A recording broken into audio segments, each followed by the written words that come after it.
여러분, 정치권에서 엄청난 폭탄 발언이 터졌습니다. 이준석 개혁신당 대표가 이재명 대통령을 파취연매에 비유했는데요. 도대체 무슨 일이 있었길래 이런 표현까지 나온 걸까요? 오늘은 그 현장을 낱낱이 파헤쳐 보겠습니다. 시작합니다. 이준석 대표가 12월 15일 자신의 페이스북에 올린 글입니다. 제목부터 강렬한데요. 이재명 대통령 업무보고 파취연마 그 자체, 파취연마라니요? 콩쥐파취 전래동화에 나오는 바로 그 악역 계모 말입니다.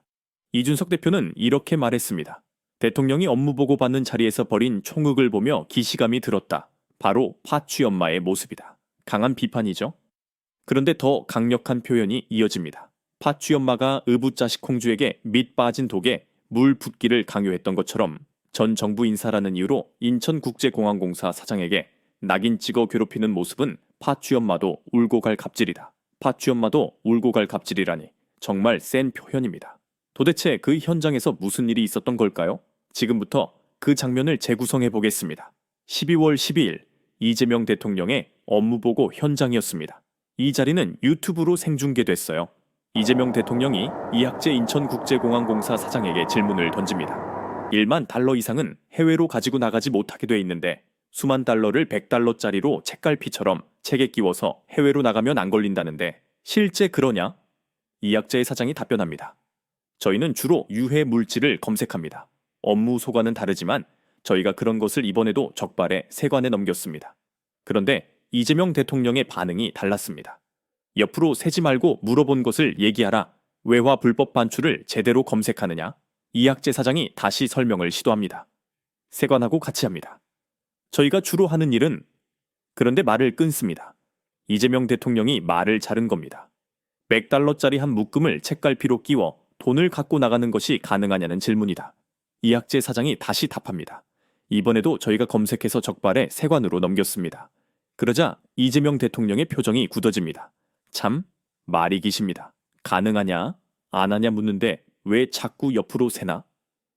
결국 이학재 사장은 이렇게 답할 수밖에 없었습니다. 그건 실무적인 것이라 정확히 모르겠습니다.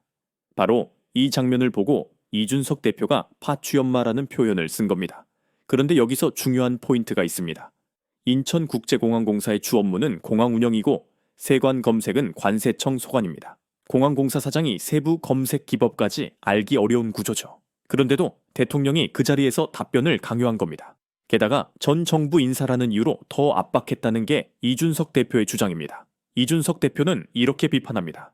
민간 기업에서도 기성세대가 젊은 세대를 잡돌이하려고 자신의 업무 범위도 아닌 내용을 마구 물어보고 모른다고 타박하면 바로 언론에 제보되고 블라인드 같은 익명 직장인 커뮤니티에서 이슈화된다. 그러면서 이렇게 덧붙입니다. 역설적이게도 그랬다면 이재명 대통령께서 가장 먼저 숟가락을 얹으며 질타하셨을 것이다.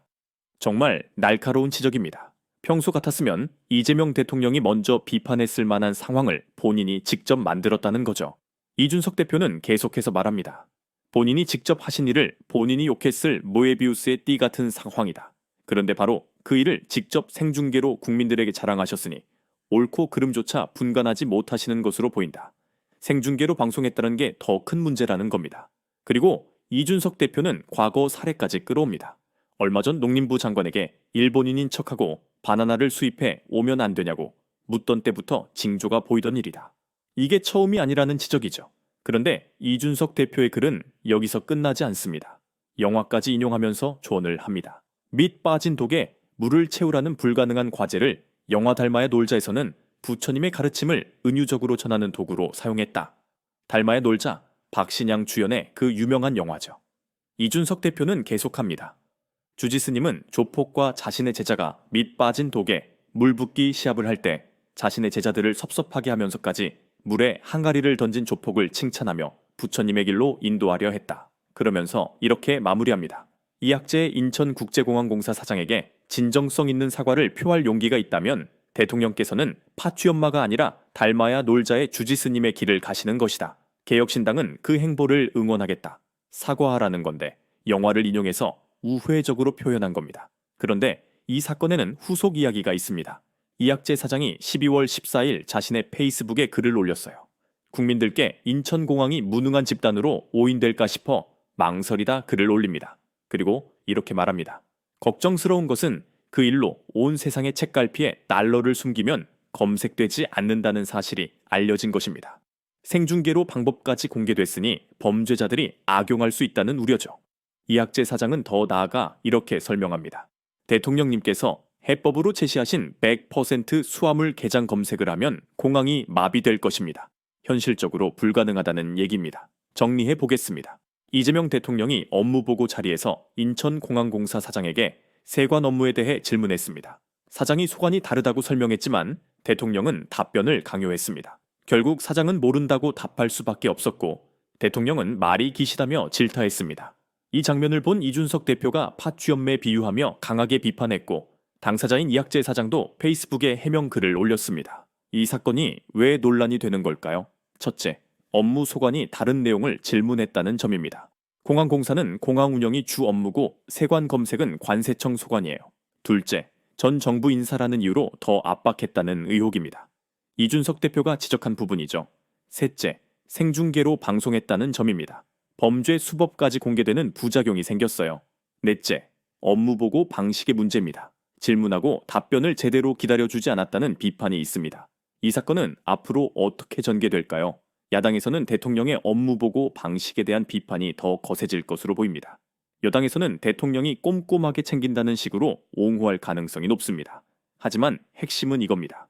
업무보고가 소통의 자리가 되어야 하는가 아니면 검증의 자리가 되어야 하는가입니다. 이준석 대표의 파취연마 비유는 정말 강력했습니다. 밑 빠진 독에 물 붓기를 강요하는 악역계모의 이미지를 차용한 거죠. 과연 이재명 대통령은 이 비판에 어떻게 반응할까요? 사과를 할까요? 아니면 원칙을 고수할까요? 그리고 국민들은 이 장면을 어떻게 평가할까요? 오늘 영상이 도움이 되셨다면 좋아요와 구독 부탁드립니다. 댓글로 여러분의 생각도 들려주세요. 다음 영상에서 만나겠습니다. 감사합니다.